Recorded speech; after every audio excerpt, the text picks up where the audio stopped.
Good day, everyone, and welcome to Journey of the Anointed with Mr. Buzz. So it turns out I have two aunts watching my videos. So, hello, Diane, and hello, Hezzy. I'm not sure both of them are watching this one, but I'm going to guess that they will. I'm going to talk about some stuff in this one that's going to freak them both out, probably. So I don't know if either one of you know the actual truth about this, but I'm about to give it to you. So this is going to be a very intense video about something very intense in my life that changed it when it happened, and still it's changed to this day because of it. Something that happened when I was 11 years old. So when I was a little kid, 11, I was playing at my grandmother's house. I was staying there for the weekend or something, probably. I stayed there a lot. And I was outside. They had a little swing set that I played on. I was on that. And up in the woods were demonic figures.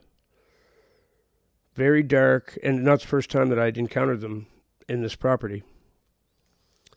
This property was completely demonically possessed, taken over. There was demons all over the place. Okay, the house was haunted, the property was haunted. This is my grandmother's house. For years she lived there. My grandparents lived there. It's the house, one of the houses my mother grew up in. I think there was another house before this one, but yeah, all the daughters grew up in this house. The house doesn't exist anymore, but which is probably good. Completely demonically possessed. All of our lives that we spent in this house. So I'm there anyway, and there's demonic figures up in the woods. Not the first time I'd seen them. But this time, they were there for me. They were coming to get me. And it was very strange, but what they did was influenced me. They knew, and I knew, that there were pills inside the house. My uncle, my grandmother's son, the only boy she had a bunch of girls and one boy. The boy was severely mentally handicapped. The most severe case you've ever seen, which the truth actually is, and this is one that's going to really freak out my aunts when I say this. This is what was wrong with this boy, was demons. This was a demonically attacked boy. That's what happened to him. No question in my mind. No question in my mind about that. We think that mental retardation was the term back then, is just something, that something happened in the brain and this and that. Demonic possession is what that is. That is certain spirits and demonic possession. Yep, that is no question. Okay, that's what was wrong with that boy. Because the property was completely demonically possessed. Okay, so they influenced me, these demons, to go in the house. And I don't know if they got me to do it right away, but shortly after. But to get into these pills, which I'd never touched. They'd been there for years, and I knew about them. Everybody knew about them.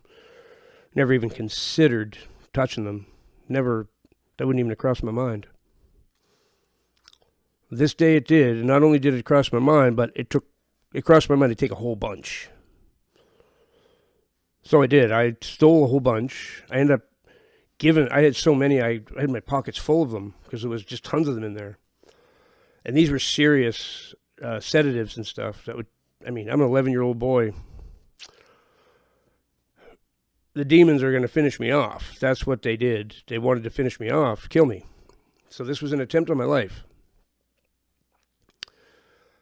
They almost succeeded. So I ended up giving some away to two other boys. And plus took a dirty load of them myself, like a lot. And pretty much bit the biscuit. I had to be rushed into the hospital, went into a coma sort of thing, died, literally, but then was revived and came back. Okay, so I don't know exactly how long I was gone, but I know they did lose me and they brought me back. So this is when you have near-death experiences and that sort of stuff. So what I believe, okay, this is going to really freak my aunts out if they're watching. What I believe, based on information I just got 5, 6 years ago, I believe that I am what they call a walk-in. So a walk-in means the boy that I was just talking about, little Jeffrey, at 11 years old, he died, and a replacement soul had to be sent right away to keep this vessel going. Because this vessel was very important for some reason. Well, being anointed and everything, one of the chosen, God didn't want to lose this vessel, so he sent a replacement soul.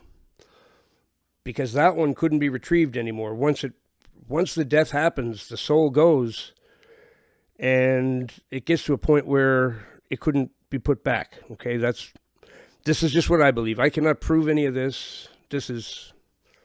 But this is what I really believe, and I'm going to explain why. So they tell my parents, "Oh, okay, he's back," sort of thing. We saved him. We think, anyway. He looks like he's coming back, which I did. And then I woke up, and I wasn't me. I had all my wits about me, except a couple of small things in my motor skills, facial stuff, actually, which came back eventually. It healed itself.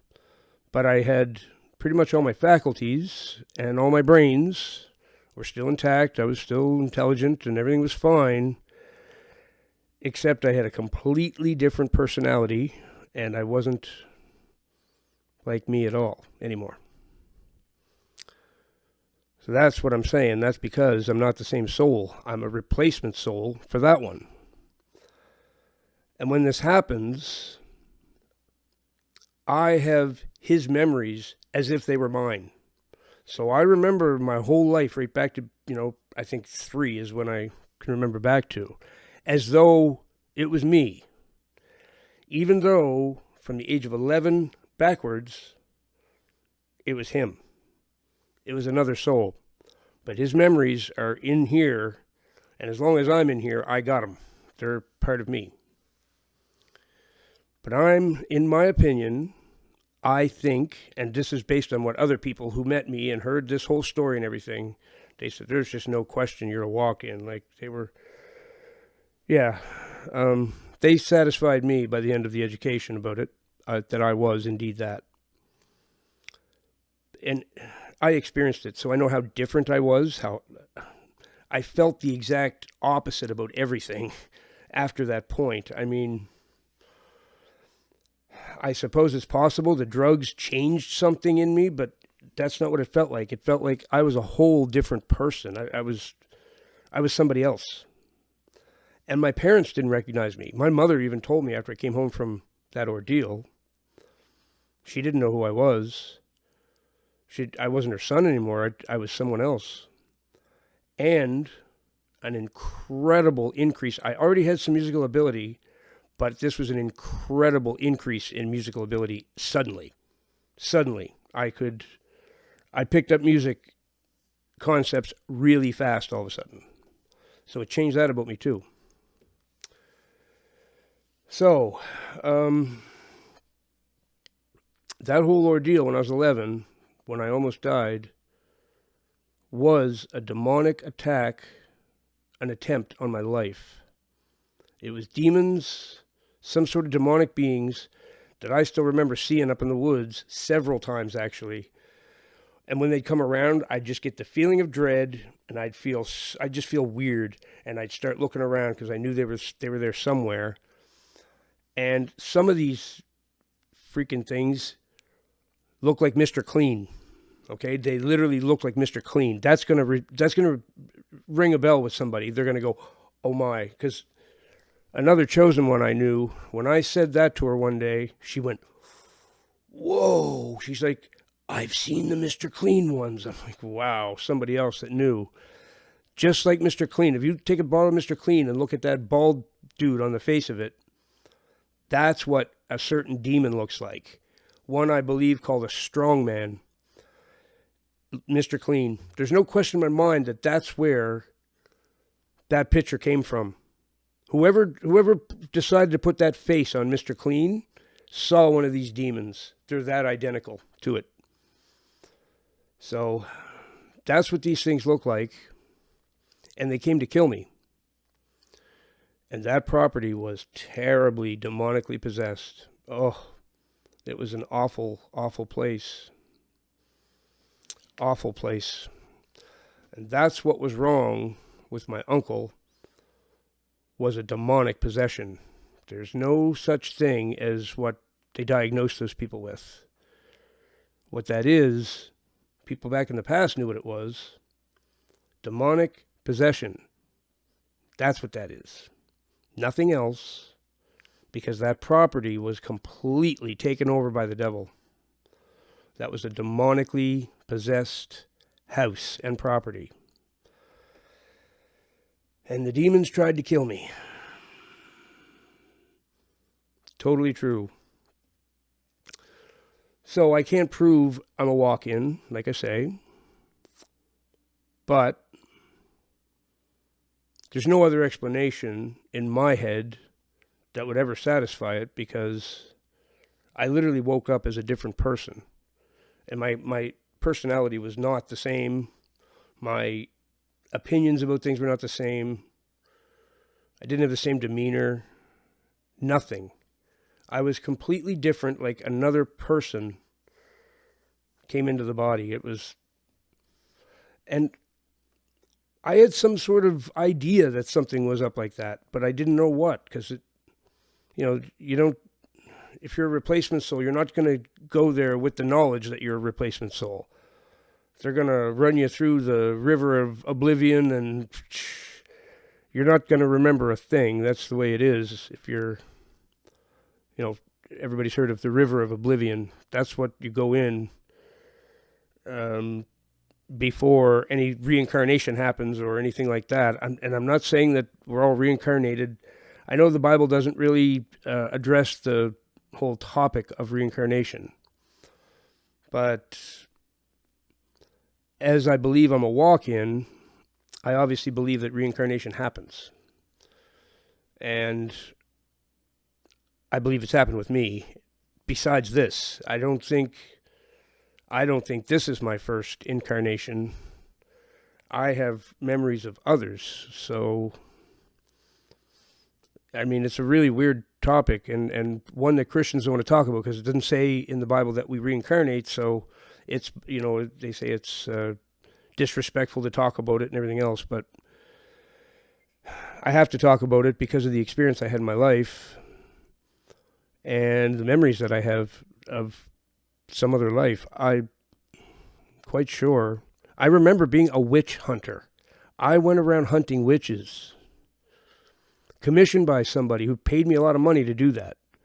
And I was good at finding them and eliminating them in this life that I'm talking about.